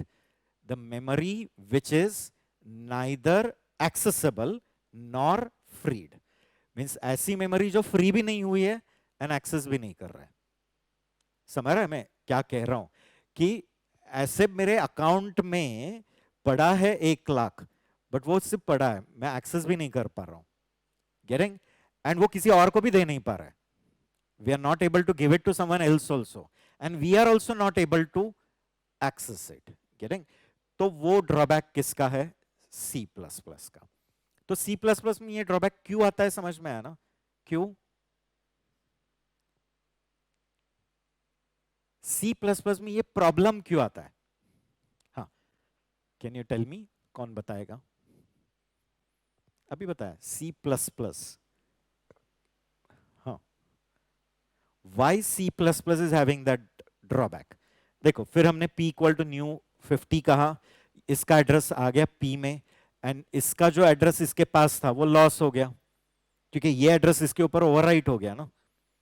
इसका एड्रेस ये नए एड्रेस से ओवरराइट हो गया, तो ये एड्रेस हमारे से लॉस लॉस हुआ. तो फिर अभी ये मेमोरी को मैं एक्सेस कर पाऊंगा क्या? नो. एंड आपने ये मेमोरी ओएस को दे दी क्या वापस, कि अभी मुझे नहीं चाहिए, प्लीज टेक इट? क्यों नहीं दिया? क्योंकि आपने इन दो लाइंस के बीच में कौन सा लाइन लिखना भूल गए? Delete P. I hope you got it. तो मींस क्यों ऐसे होता है? क्योंकि सी प्लस प्लस में, हाँ, मीनिंग सी प्लस प्लस में allocation and deallocation both is to be done by programmer. Programmer ने अगर रन टाइम मेमोरी एलोकेट किया है, तो उसी ने ध्यान रखना है कि वो डीएलोकेट भी करना है. ऑटोमेटिक क्या होता नहीं है? Deallocation. Automatic garbage collection doesn't take place, which is happening now in Java. Java के पास ऑटोमेटिक गार्बेज कलेक्टर है, इसलिए जावा में मेमोरी लीक्स का चिंता करने का जरूरत नहीं है. गेटिंग? देखो, नॉट फ्रीड, नॉट एक्सेसिबल. ये मेमोरी एक्सेस भी नहीं हो पा रहा है. क्यों नहीं एक्सेस होगा? ये मेमोरी हम क्यों नहीं एक्सेस कर पा रहे हैं?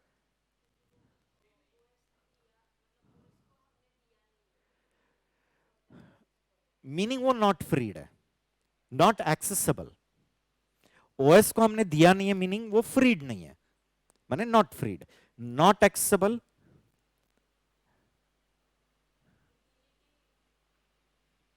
एक्सेस.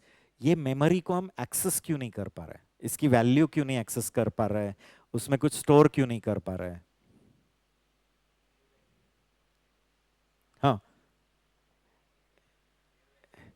न्यू एड्रेस आया, तो इसका क्या लॉस हो गया हमारे से? एड्रेस. एंड किसी भी चीज को एक्सेस करने के लिए उसका क्या चाहिए? एड्रेस चाहिए ना. क्लियर? एकदम बेसिक याद रखना है. कंप्यूटर में कोई भी मेमोरी को एक्सेस करना है, तो आपको उस मेमोरी का क्या चाहिए? एड्रेस चाहिए. तो इस मेमोरी को एक्सेस करना है, तो इसका मुझे क्या चाहिए? एड्रेस. जो किसके पास था? पी के पास था. बट हुआ क्या कि पी के पास इसका एड्रेस था, बट जब इसका एड्रेस आया, तो वो एड्रेस ओवरराइट हो गया ना, तो पुराना एड्रेस चला गया. You understanding? क्लियर? तो इसका एड्रेस जब ये एड्रेस से ओवरराइट हो गया, वो लॉस.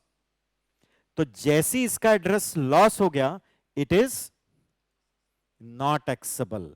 एंड डिलीट कॉल नहीं किया, तो it is not freed also. Getting? तो जैसे मैं कहा ना, न मला न तुला. हाँ, क्लियर? हम भी खुद एक्सेस नहीं कर रहे हैं, एंड किसी और को भी एक्सेस करके नहीं दे रहे हैं. गेटिंग? तो ये भी एक ड्रॉबैक था. फिर तीसरा drawback, clear? Architecture and platform dependent. Clear? Meaning what, वो बताता हूं.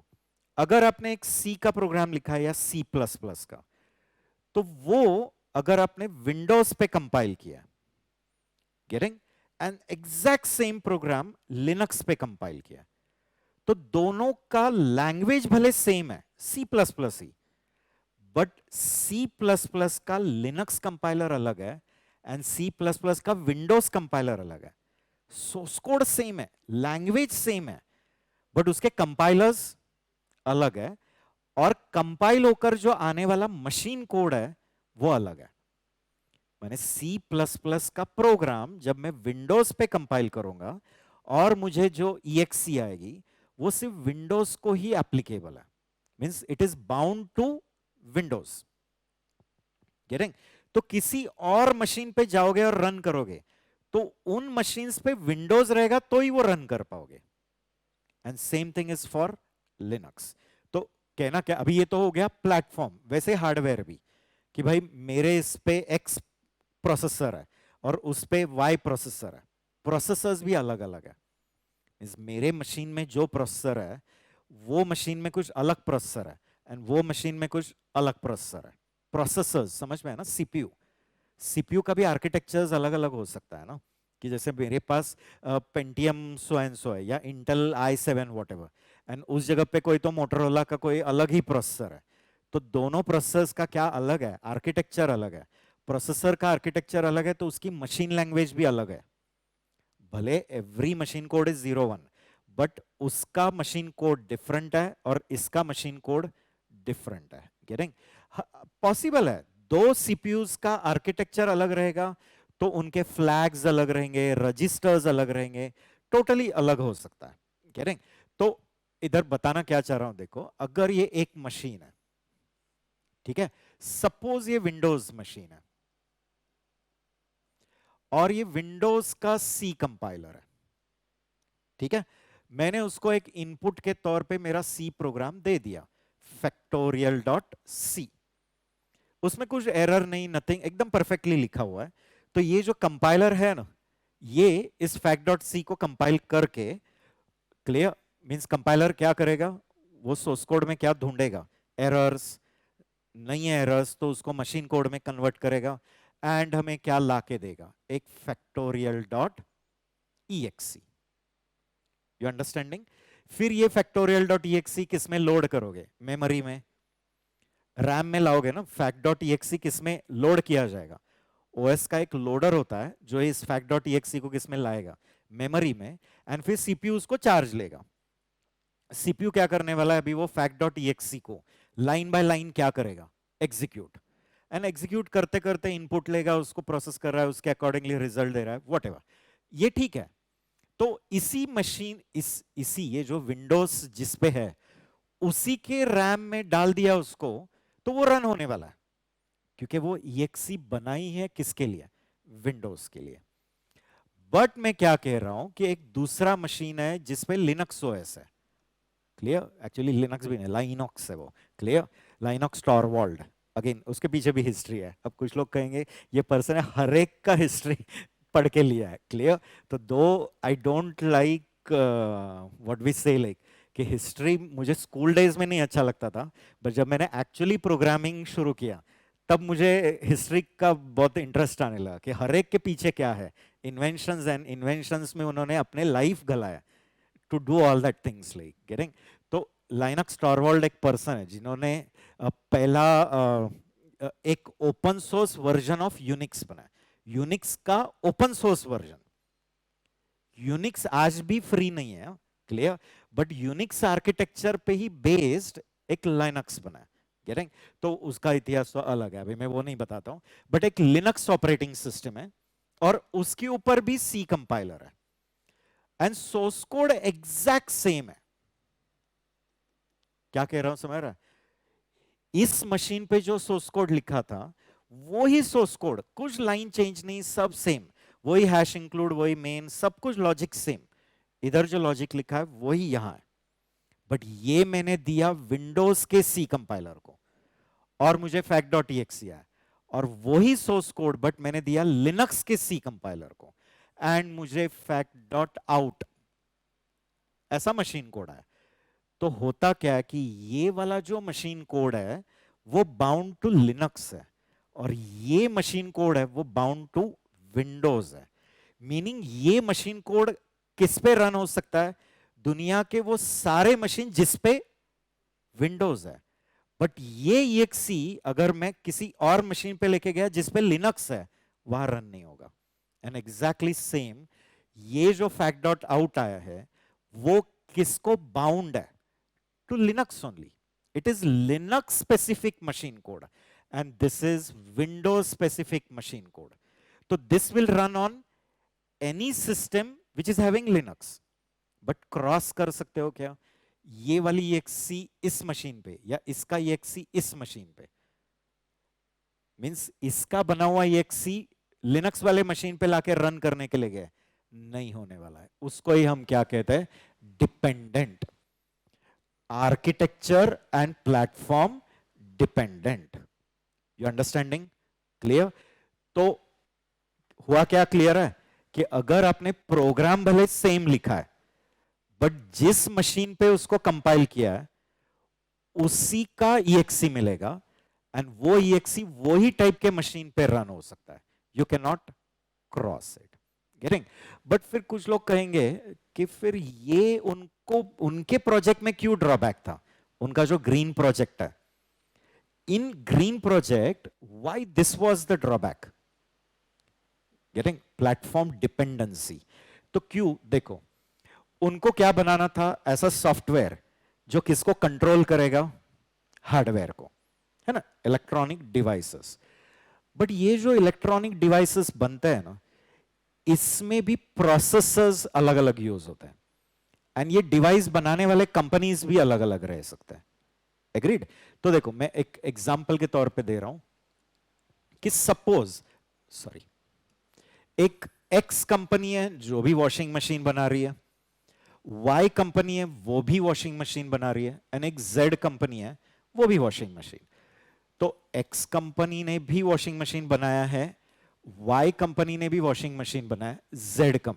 वॉशिंग मशीन में भी प्रोसेसर होता है. कुछ लोग कहेंगे अरे ऐसा भी होता है क्या? Clear? Yes, it is smart washing machine. जैसे आपके स्मार्टफोन्स है, स्मार्ट वॉच है, गेटिंग ऑन नो, तो वैसे ही स्मार्ट वॉशिंग मशीन है. तो उसके अंदर भी क्या रहेगा? Processor, CPU. गेटिंग? उसके अंदर भी एक ओएस रहेगी. क्लियर? उसको हम रियल टाइम ओएस कहते हैं, बट वो डेडिकेटेड ओएस होता है, वो जनरल पर्पस ओएस नहीं. अपने लैपटॉप्स के लिए जनरल पर, क्योंकि उसको बहुत काम है. वो वाले जो ओएस होता है ना, इवन आप पेट्रोल पंप पे जाते हो तो पेट्रोल पंप का वो पूरा पैनल होता है ना, वो भी पूरा इंटरनेट कनेक्टेड रहता है. इसलिए ऑटोमेटिक बिल का वो रिसीट भी कैसे आता है, कितने का पेट्रोल भरा वो बराबर उतना ही आएगा, एंड जब आप स्कैन करते हो वही अमाउंट बराबर उसके ऊपर दिख रहा है. तो all that is system based है वो पूरा. क्लियर? तो कहना क्या है कि वो जो पेट्रोल पंप का पैनल है उसके अंदर भी क्या है? ओएस है. उसके अंदर भी क्या है? प्रोसेसर है. गेटिंग? तो एक एक्स कंपनी वॉशिंग मशीन बना रहा है, वाई कंपनी वॉशिंग मशीन बना रहा है, Z company washing machine. Getting? इसके अंदर जो प्रोसेसर है वो कोई तो ए प्रोसेसर है, बट इसके अंदर कुछ अलग कंपनी का प्रोसेसर है, और इसके अंदर कुछ अलग प्रोसेसर है. मीनिंग इन सबके जो प्रोसेसर्स है ना वो भी अलग अलग है. गेटिंग? क्यों? क्योंकि हर एक कंपनी अलग अलग फैक्टर देखेगा, कॉस्ट देखेगा. कुछ लोगों का ऐसा इंटेंशन कि सस्ते वाले लेकर आए, कुछ लोग कहते हैं कि भले हमारे कम ले बट हम बेस्ट वाला ही देंगे. डिपेंड करता है ना. क्लियर? तो कुछ लोगों के वॉशिंग मशीन कॉस्टली रहता है, कुछ वाले चीप रहता है, कुछ इकोनॉमिक रहता है. गेटिंग? तो इन्होंने अपने वॉशिंग मशीन में अलग अलग क्या रखे? प्रोसेसर्स. तो प्रोसेसर अलग रहेगा तो उसका आर्किटेक्चर अलग है, उसका मशीन कोड अलग आएगा. इन्होंने अंदर जो रियल टाइम ओएस फिट किया रहेगा उनके वॉशिंग मशीन में वो भी अलग हो सकती है. तो ये जो जेम्स गॉसलिंग की टीम है, इनको अलग अलग कंपनी के वॉशिंग मशीन के लिए अगेन अलग अलग सॉफ्टवेयर लिखना पड़ेगा ना. उनको क्या चाहिए था? एक ही सॉफ्टवेयर लिखेंगे और वो दुनिया के किसी भी वॉशिंग मशीन के लिए क्या होना चाहिए? रन. भले वो वॉशिंग मशीन में क्या प्रोसेसर है, उसको एक्चुअली प्रोसेसर नहीं कहते, वो माइक्रो कंट्रोलर्स होता है. वो माइक्रो प्रोसेसर्स नहीं रहते, वो माइक्रो कंट्रोलर्स रहते हैं, व्हाटएवर. बट ये माइक्रो कंट्रोलर्स कोई भी कंपनी का रहने दो, उसके अंदर फिट किया हुआ रियल टाइम ओएस, उसको आरटीओएस कहते हैं, वो कुछ भी रहने दो, हमें सॉफ्टवेयर अलग अलग बनाने की जरूरत नहीं पड़नी चाहिए. मीनिंग मैं एक ही सॉफ्टवेयर लिखूंगा जो किसको कंट्रोल करेगा? Washing machine. तो वही सॉफ्टवेयर दुनिया के किसी भी कंपनी के वॉशिंग मशीन के लिए चल जाना चाहिए, भले वो वॉशिंग मशीन के अंदर माइक्रो कंट्रोलर कौन सा है. जैसे इसके अंदर 8051 माइक्रो, ये इतिहास जमा है पंतरी में नाव दिला है मैंने अभी, ये पूरा एब्सोल्यूट हो गया, गया वो हिस्ट्री में गया. तो 8051 है, इसमें मे बी 8031 है, वो इससे भी पुराना है. गेटिंग? 8097 है. ऐसे अलग अलग माइक्रो कंट्रोलर्स है. तो माइक्रो कंट्रोलर कुछ भी रहने दो, रियल टाइम ओएस उसके अंदर कुछ भी रहने दो, फिर भी हमें क्या लिखने की जरूरत नहीं पड़नी चाहिए? अलग अलग प्रोग्राम. हम एक ही प्रोग्राम लिखेंगे जो किसको कंट्रोल करेगा? Washing machine. तो वो किसी भी कंपनी के वॉशिंग मशीन में क्या हो जाना चाहिए, इंस्टॉल, और वो उसको कंट्रोल करेगा इररेस्पेक्टिव वो वॉशिंग मशीन में कौन सा माइक्रो कंट्रोलर है एंड वो वॉशिंग मशीन में कौन सा रियल टाइम ओएस है। You understanding what I am telling like. तो वो उनका मेन इंटेंशन था, मींस उनका इंटेंशन क्या था समझ में आया ना, कि अलग अलग कंपनी के वॉशिंग मशीन के लिए वापस अलग अलग क्या लिखते बैठने की जरूरत नहीं, software, one common software, write once and run anywhere, कहीं भी रन करने आना चाहिए। तो वो इंटेंशन था, एंड इसलिए वो ओवरकम करने के लिए उनको क्या नहीं यूज करना था, सी प्लस प्लस, क्योंकि C plus plus is machine dependent, it is not independent. C plus plus क्या है, आर्किटेक्चर एंड प्लेटफॉर्म डिपेंडेंट है। देखो इधर मैं दिखा रहा हूं कि ये विंडोज सिस्टम है, विंडोज सिस्टम पे आपने एक सी प्लस प्लस का प्रोग्राम बनाया, विंडोज पे बनाया, फिर आपने वो दे दिया विंडोज के कंपाइलर को, और आपको बन के आ गया एक विंडोज के स्पेसिफिक ईएक्सी, मींस ये है मशीन कोड ही, इसको सीपीयू रन करने वाला, क्योंकि वो मशीन लैंग्वेज में आ गया। It is in which language, machine language, this is in C plus plus, high level language है, बट ये अभी कौन से लैंग्वेज में आ गया, machine language, which machine will understand, getting. तो इसको अभी अगर मैंने मेमोरी में लोड किया तो सीपीयू उसको अभी एग्जीक्यूट कर देगा, क्योंकि वो उसके अंडरस्टैंडेबल फॉर्म में आया है, ठीक है। But what I am saying is, ये वाली ईएक्सी जब विंडोज के मेमोरी में डाल देंगे, विल इट एग्जीक्यूट, ये वाली ईएक्सी विंडोज के मेमोरी में लोड किया तो विंडोज का सीपीयू उसको एग्जीक्यूट कर देगा, यस। बट सेम ईएक्सी अगर मैं किस मशीन पे डालने की कोशिश कर रहा हूं, getting, if I try to, ठीक है, if I try to put it on Mac, will it run on Mac, क्योंकि वो मैक स्पेसिफिक ईएक्सी नहीं है ना, वो ईएक्सी विंडोज स्पेसिफिक है। एंड सेम थिंग अगर ये मैक रहता था, मैक पे मैंने सी प्लस प्लस प्रोग्राम लिखा, मैक के कंपाइलर ने उसको बना के दिया, उसका जनरली वो एस डीएसजी या समथिंग एक्सटेंशन का आता है, उनकी ईएक्सी का एक्सटेंशन भी अलग होता है मैक का।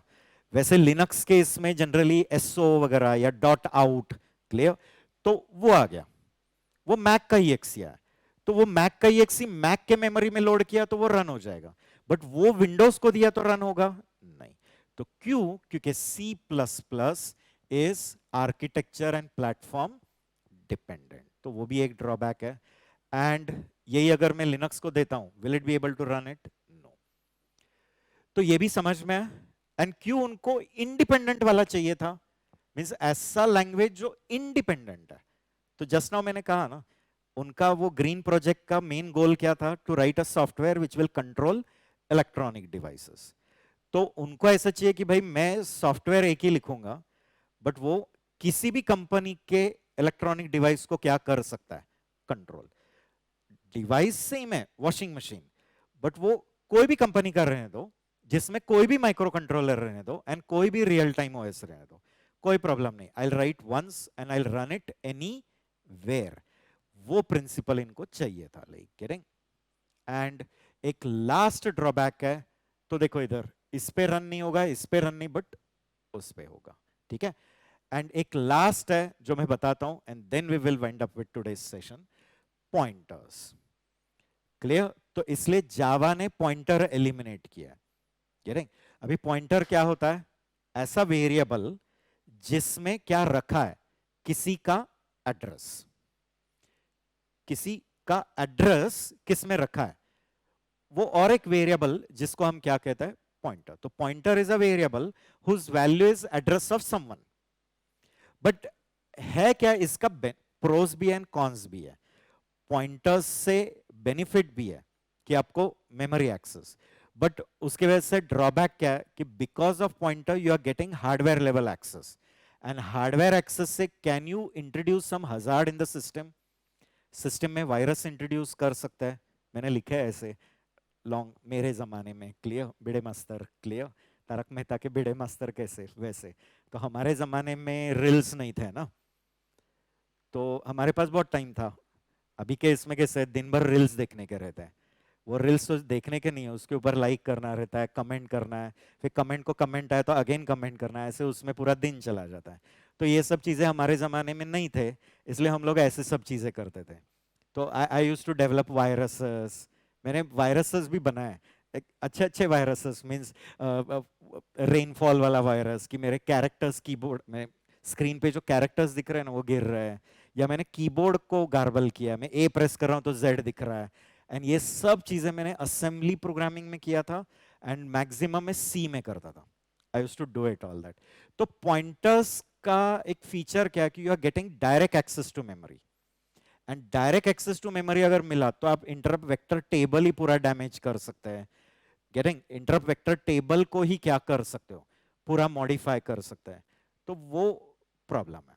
तो इसलिए Java never gives you direct access to memory, and इसलिए जावा में वायरस नहीं बन सकता है, एंड एंटीवायरसेस नहीं। सी में वायरस तो बनता है, बट एंटीवायरस बनाने के लिए भी किसको यूज किया जा सकता है, वायर। अब होता है ना, लाइक अपने मेडिकल फील्ड में भी बोलते हैं, लाइक कि वो वैक्सीन बनाने के लिए वो पॉइजन ही यूज किया जाता है, वो स्नेक के केस में ऐसा कुछ रहता है, लाइक। तो अगर आपको वायरस बनाना है तो पॉइंटर्स यूज होता है, बट एंटीवायरस बनाने के लिए भी किसको यूज किया जाता है, पॉइंटर्स ही। एंड पॉइंटर का एक फीचर याद रखना है कि हियर डायरेक्ट एक्सेस टू क्या है, memory. And direct access to memory होने के कारण आप क्या कर सकते हो, anything wrong in the system, getting, आप ओएस के वेक्टर टेबल को ही डैमेज कर सकता है, किसी हुक कोड को लाके उसमें डाल सकते हो, तो वो एक ड्रॉबैक है। तो इनको चाहिए था कि डायरेक्ट एक्सेस टू क्या नहीं देना चाहिए, memory. It is dangerous. Why it is danger, because you can create any havoc in the system ना, सिस्टम का ही एक्सेस मिल गया, क्लियर, ओके। अभी सोचो कि यहां कहीं सीसीटीवी नहीं लगा है, कुछ भी नहीं, एंड फिर सब डोर्स कैसे भी ओपन रखे हैं, दिया है फ्री ओपन, तो यू कैन डू एनीथिंग ना, गेटिंग, बट सीसीटीवी दिया है, एंड फिर थ्रू चैनल ही आपको इसमें एंटर होना है, वहां से परमिशन लेकर ही आना है। तो व्हाट विल हैपन नाउ, गलत होने के चांसेस कम हो जाते हैं। तो यहां पॉइंटर के वजह से क्या मिल गया, पूरे मेमोरी को एक्सेस मिल गया, एंड मेमोरी को एक्सेस मिला तो आप लोग पूरा ओएस के system tables, interrupt vector table को करप्ट कर सकते हैं, कोई दूसरा कोड उसके ऊपर हुक कर सकते हो, जिसको वायरसेस इंट्रोड्यूस कर सकता है। तो वो भी एक क्या था, प्रॉब्लम।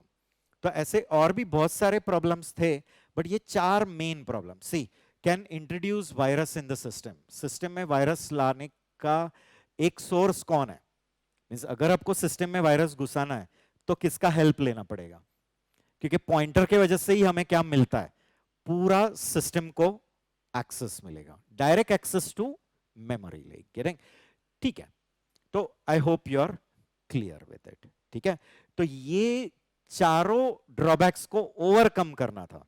तो दिस, ये जो this people in that green team, now they thought of C plus plus तो नहीं यूज कर सकते क्योंकि ड्रॉबैक है, तो एक ऐसी लैंग्वेज लेकर आते हैं जिसमें ये चारों ड्रॉबैक्स निकल गए हैं, all the four drawbacks are gone, and it is a total new language.